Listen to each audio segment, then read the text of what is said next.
విజయవాడ రూపురేఖలు మారిపోబోతున్నాయి. కొత్త ప్రదేశాలు వచ్చి నగరంలో కలవబోతున్నాయి. దీనికోసం కసరత్తు జరుగుతున్నా కాస్త ఆలస్యమయ్యే అవకాశం ఉంది.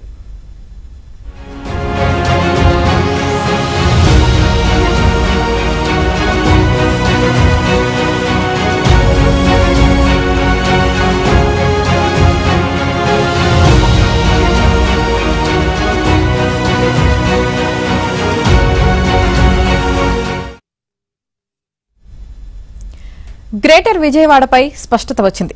ఇప్పటి వరకు నెలకొన్న అనిశ్చితి తొలగిపోయింది. నగరానికి గ్రేటర్ హోదా ఇచ్చాకే ఎన్నికలకు వెళ్లేందుకు ప్రభుత్వం సిద్ధంగా ఉంది. అతి త్వరలోనే విజయవాడ గ్రేటర్ ప్రక్రియ ప్రారంభం కాబోతోంది. రాజమండ్రి టీడీపీ ప్రజాప్రతినిధుల సమావేశంలో ముఖ్యమంత్రి చంద్రబాబు ఈ మేరకు స్పష్టత ఇవ్వడంతో క్యాడర్లో ఆనందోత్సవాలు వెల్లువిరిశాయి.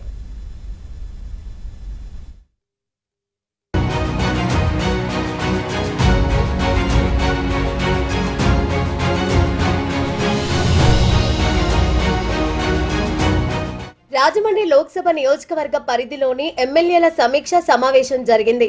ముఖ్యమంత్రి చంద్రబాబును అక్కడి ఎమ్మెల్యేలు స్థానిక సంస్థల ఎన్నికల గురించి అడిగారు. వీటిపై స్పష్టత ఇస్తే తాము సిద్ధమవుతామని అభ్యర్థించారు. విజయవాడ, తిరుపతి, రాజమండ్రి లాంటి కార్పొరేషన్లను గ్రేటర్ గా అభివృద్ధి చేయాలని భావిస్తున్నట్లు, ఆ ప్రక్రియ పూర్తయిన తర్వాత స్థానిక ఎన్నికలపై దృష్టి పెట్టబోతున్నట్లు ఎమ్మెల్యేలకు చంద్రబాబు వివరించారు. ఇటీవలే విజయవాడ కూటమి ప్రజాప్రతినిధుల సమావేశంలోనూ ఈ అంశం ప్రస్తావనకు వచ్చింది. గ్రేటర్ విజయవాడ అంశాన్ని ఎంపీ కేశినేని చిన్ని సీఎం చంద్రబాబు సమక్షంలో ప్రస్తావించారు. గ్రేటర్ ప్రక్రియను చేపడితే ఎన్నికలను ఆపాల్సి వస్తుందని చంద్రబాబు గుర్తు చేశారు.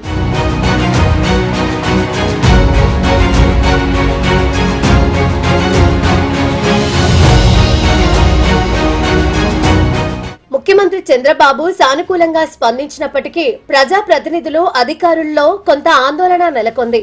ఎన్నికలను ఆపకుండా గ్రేటర్ చేస్తే తరువాత సమస్యలు వస్తాయన్న అనుమానాలు కొనసాగాయి. ఈ క్రమంలో విజయవాడ నగరంలో మొత్తం 75 గ్రామ పంచాయతీలను విలీనం చేయాలని ప్రాథమికంగా నిర్ణయించారు. ఈ పంచాయతీలకు ముందే ఎన్నికలు నిర్వహించి తరువాత గ్రేటర్ ప్రక్రియను ప్రారంభిస్తే అక్కడి సర్పంచులు న్యాయస్థానాలను ఆశ్రయించే అవకాశం ఉంటుంది. రాజ్యాంగబద్ధంగా ఎన్నికైన తమను 5 ఏళ్లు పరిపాలించనివ్వకుండా అడ్డుకుంటున్నారని బలమైన వాదనలు తీసుకొస్తే న్యాయస్థానాల్లో ప్రభుత్వానికి చుక్కెదురయ్యే ప్రమాదము ఉంటుంది. గ్రామ పంచాయతీల్లో తీర్మానాలను ఆమోదించడం కూడా కష్టమవుతుంది. ఒక్కసారి పంచాయతీలకు ఎన్నికలు నిర్వహిస్తే కొత్త పంచాయతీ సభ్యులు విలీన తీర్మానాలను తిరస్కరించినా ఆశ్చర్యపడాల్సిన అవసరం లేదు. గ్రామ పంచాయతీల తీర్మానాలు ఎలా ఉన్నప్పటికీ ప్రభుత్వం కావాలనుకుంటే గ్రేటర్ లో వాటిని విలీనం చేసే అధికారాన్ని కలిగి ఉంటుంది.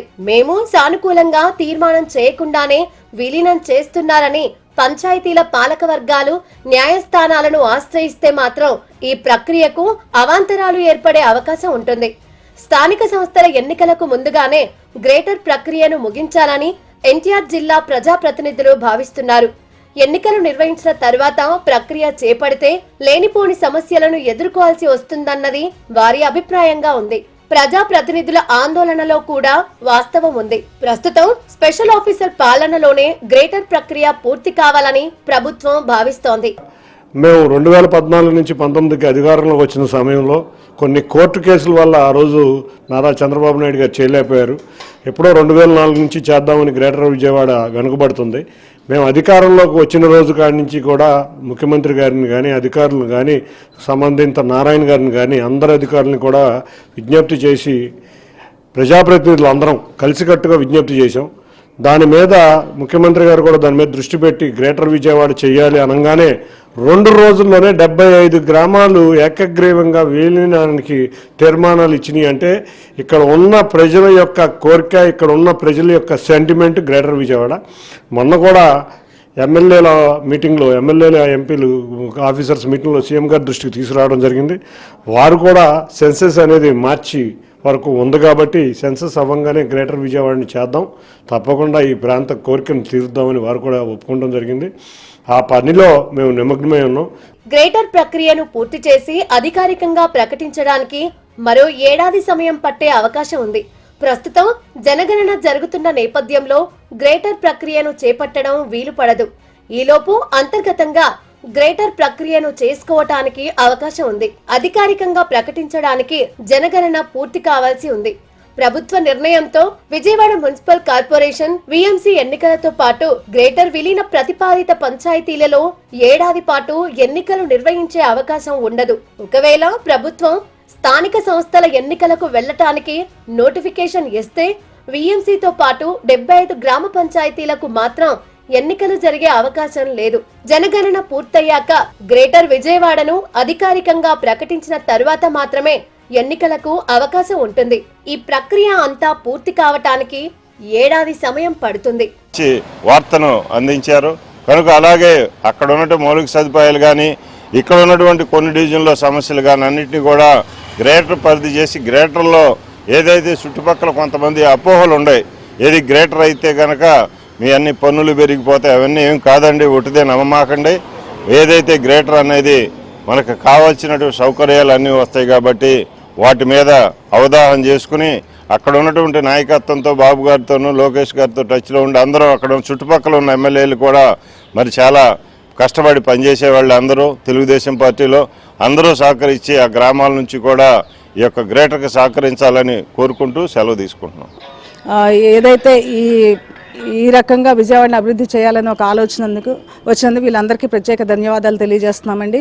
ఎందుకంటే విజయవాడ నగరపాలక సంస్థ ఇప్పుడు విజయవాడ ఒక 64 డివిజన్లతోనే ఉందండి. ఇంకా ఈ చుట్టుపక్కల ప్రాంతాలు పెరిగితే ఏదైతే మనకి గవర్నమెంట్ నుంచి రావాల్సిన, సెంట్రల్ గవర్నమెంట్ నుంచి కానీ స్టేట్ గవర్నమెంట్ నుంచి కానీ రావాల్సిన ఫండ్స్ వస్తే విజయవాడ చుట్టుపక్కల పెరిగితే ఇంకా ఎక్కువ డెవలప్మెంట్ ఎక్కువగా ఉంటుంది. అదేవిధంగా మనకి విజయవాడ అనేది ఇక 3 నియోజకవర్గాల మధ్యలో కుదించుకుపోకుండా పక్కన అమరావతి రాజధానిగా ఉంటే అమరావతికి పోటీగా కూడా మన విజయవాడ నగరం కూడా ఇంకా అభివృద్ధి చెందుతుంది. ప్రస్తుతం నగరంలో 64 డివిజన్లు ఉన్నాయి. ఇటీవలే ప్రభుత్వం ఇచ్చిన జీవో ప్రకారం 86 డివిజన్లను పెంచుతూ డ్రాఫ్ట్ ను రూపొందించారు. ఈ డ్రాఫ్ట్ పై ప్రజల నుంచి అభ్యంతరాలను స్వీకరించారు. అధికారికంగా ప్రకటించడమే ఇక మిగిలింది. గ్రేటర్ పై స్పష్టత వచ్చిన నేపథ్యంలో తక్షణం కార్పొరేషన్ అధికారులు 120 డివిజన్లుగా ప్రతిపాదించాల్సి ఉంటుంది.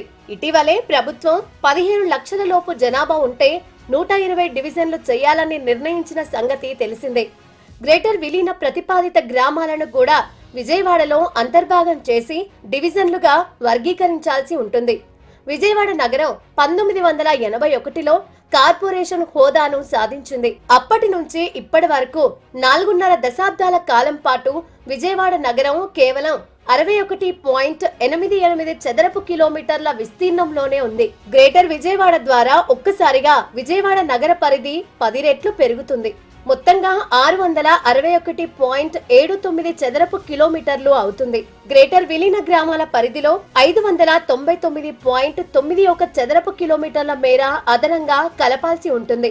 గన్నవరం మండలంలో అత్యధికంగా 157.08 చదరపు కిలోమీటర్లు, విజయవాడ రూరల్ మండలంలో 122.56 కిలోమీటర్లు, ఇబ్రహీంపట్నం మండలంలో 77.66 చదరపు కిలోమీటర్లు, కంకిపాడు మండలంలో 65.7 చదరపు కిలోమీటర్లు, పెనమలూరు మండలంలో 64 చదరపు కిలోమీటర్లు, విజయవాడ రూరల్లో 62.51 చదరపు కిలోమీటర్లు, ఉంగుటూరు మండలంలో 26.68 చదరపు కిలోమీటర్లు, జీ కొండూరు మండలంలో 23.72 చదరపు కిలోమీటర్ల మేర గ్రేటర్ విజయవాడలో అంతర్భాగం అవుతుంది.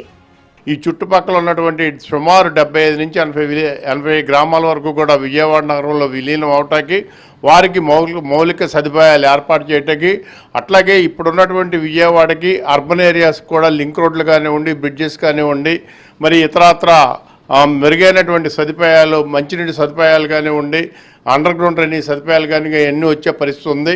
విజయవాడ నగరం పక్కన ఉన్నటువంటి అమరావతితో పాటు గ్రేటర్ విజయవాడగా రూపాంతరం చెందినట్టయితే ఒకవైపు అమరావతి, ఒకవైపు విజయవాడ గ్రేటర్గా కూడా బ్రహ్మాండంగా కూడా అభివృద్ధి చెందడానికి అవకాశం ఉన్నాయి. అటువైపు నుంచి అటు అమరావతి ప్రాంతంలో అటువైపు గుంటూరు వరకు కూడా ఇటేపు మరి గన్నవరం కానివ్వండి, కొండపల్లి కానివ్వండి, లేకపోతే కన్నూరు కానివ్వండి, ఇవన్నీ కూడా గ్రామాల విలీనైతే విజయవాడ అద్భుతమైనటువంటి నగరంగా రూపాంతరం చెందుతానికి అవకాశం ఉంటుందని కూడా మనం చేస్తా ఉన్నా. ఒక్కసారి గ్రామాల పరిధి చూస్తే గన్నవరం నియోజకవర్గంలో అత్యధికంగా 31 గ్రామాలు, మైలవరం నియోజకవర్గంలోని 23 గ్రామాలు, పెనమలూరు నియోజకవర్గంలోని 20 గ్రామాలు విజయవాడ గ్రేటర్ మున్సిపల్ కార్పొరేషన్లో విలీనం కానున్నాయి. ఈ గ్రామాలను గ్రేటర్లో విలీనం చేసిన తర్వాత ఎన్నికలు నిర్వహించాలని నిర్ణయించారు.